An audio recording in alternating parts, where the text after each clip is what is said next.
Hello and welcome to the channel. It's Irad and Star Citizen 3.21 is out there. It is in the Persistent universe. It has been released. It is called Mission Ready. There's a nice little trailer that we're gonna check out in the B-roll footage. Here come new missions with 3.21. Still evidence. If you're a criminal, you're gonna have another opportunity to do something at Security Post Korea.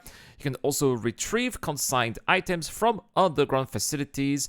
You can also do some missions here at the Crusader platforms. These missions are back. That's gonna be a fantastic mission to bring in here, the Crusader A1 Spirit. We're gonna do a mission here on this video, so you're gonna see the Crusader A1 Spirit in action right after we talk a little bit also about what has been fixed here in this Star Citizen 3.20. And before we continue here, there's also a referral bonus, so you can tell your friends to have your referral code and maybe they can get Star Citizen 5000 Alpha UEC, and as a reward you get this very nice little copperhead hoverbike, which actually looks fantastic. If you do like my content and also want to get Star Citizen, well, you'll find my referral code in the description down below. Now, that being said, what has been fixed here for Star Citizen 3.21? Let's check it out right now. They fixed a very annoying issue which caused players to become unstowed and not have an option to enter the Star Citizen universe. Oh my gosh, this has happened to me so many times. I am glad that this was fixed, especially as we are getting closer to CitizenCon, and we're probably going to see a hike here, a spike in terms of player interest for Star Citizen. So that's great that they fixed this very frustrating issues. High winds on planets should no longer blow ships away. If you looked at my last live stream on Twitch, this happened to me on Aberdeen with my Corsair, which flew away, and it was very funny. Actually, I should have sent this to Clip of the Day. Cargo ATC should no longer fail to detect vehicles while the loading zone or fail to initiate cargo transfers, so traders rejoice. The Carax Bridge should no longer cause extreme performance drops. That's very good because I use the Carac a lot for Star Citizen Wars, my Star Wars machinima. I'm recreating Star Wars in Star Citizen. You can find the links also in the description down below. And, well, that's going to be much better for me and anyone else who uses a Carac. They fixed an issue causing AI not to exit reinforcement vehicles at derelict outpost locations, but as you are going to see later, they did not fix that at wreck sites. They also fixed spawn clone and sometimes placing enemies out of bounds of their intended spawn points. ATCs should no longer repeat "you are clear for launch" and provide no longer function after unlocking from a location. But of course, what comes with this patch is this beauty here, the Crusader A1 Spirit. I wouldn't say the pocket bomber, but a much smaller bomber than the A2, obviously. And it's a very sleek ship, about the size of a cutlass. And we are going to see right now if it is decent at combat by taking a combat beacon. As you can see here, this ship is equipped with 4 gimbal M5A's laser guns, which are effective at shredding this Avenger that we are fighting here. Very fast ship also at the top speed I noticed of 1210 meters per second, and also its atmosphere, because it is actually quite a sleek ship with a height of only 10 meters. It can also get to really fast speed, at least that's what we're seeing here on Yela. Well, it has a tiny atmosphere, but still it's not space nevertheless. So what is this ship good at? Well, it's a bomber, so that's what we're going to be doing. We are going to blow things up. We are going to be using this ship as a bomber, and I think that there's no better mission for that than taking a wreck site assassination mission where we have to kill a public enemy.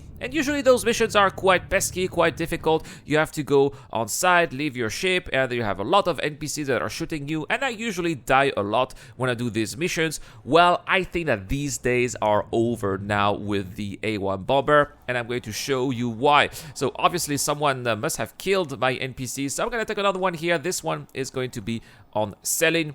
And so I'm going to select here the interface. So to drop a bomb, it's basically the same as a missile. So you have to press the middle mouse button there, and then you have to hold T, and you're going to have the interface that's going to show you where you are going to want to place your bomb. And once you are in range, all you have to do is just left click and your bomb will go away. It's as simple as that. Now, I noticed here that from high above, there must have been quite a shockwave, because when the bomb exploded, my ship went on all kinds of directions, and I sent 3 bombs just to test it out, and the same result happened every time. So perhaps it was because I was too high. Maybe that's because there were no atmosphere. There's no atmosphere on ceiling.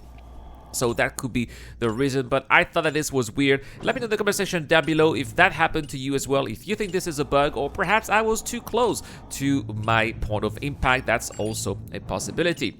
Eventually, well, as I arrived at my destination, my target was destroyed and I had nothing to do. So I decided to also have a look at the ship, which has a cockpit very similar to what you would expect in a Crusader ship, similar to the Mercury Star Runner. And inside you have 2 little beds, a little kitchenette, and then the rest of the interior of the ship is just a large bomb bay, where it's interesting because you can see that the 3 bombs that are used are no longer inside. Obviously, everything is physicalized in Star Citizen. There's also a little screen here, which I'm not sure of its utility. Maybe it's going to be useful when we're going to have engineering gameplay.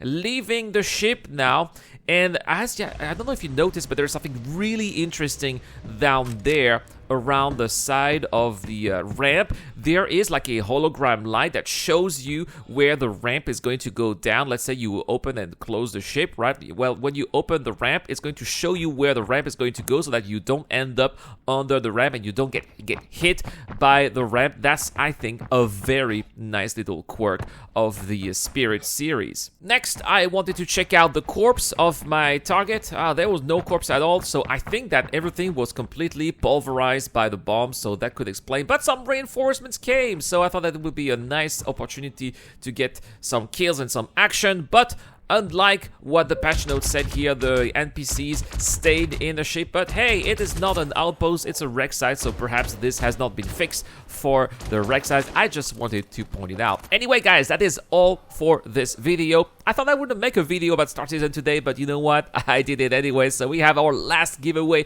question before the giveaway, which is going to be happening at CitizenCon. Guys, let me know in the comment section down below. Do you have a Spirit? What variant? Is it the A1? What do you guys think of the main usefulness of the A1? Are you going to be using it for these missions as well? I want to know everything in the comment section down below. And if you do subscribe to the channel, answer, well, you can win a Triad of Furies, or you can become a Patreon or YouTube subscriber as well for automatic access. All you have to do is just enter your name on Discord. Guys, thank you so much for watching. I'll see you guys tomorrow on Twitch for CitizenCon. I am so excited about it, and I'm sure that we're gonna have a lot to talk about. Thank you so much for watching. Thank you so much to Dr. Floppin, Deplorable, Infidel, and Zero Crusher. I've been Irad. I'll see you guys in the next one.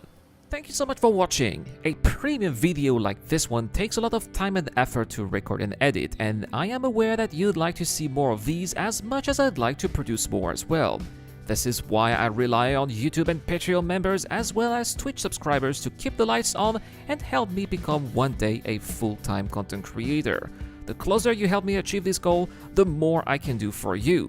Together, we've already accomplished so much, and I cannot thank you enough for your support. You are making all of this possible.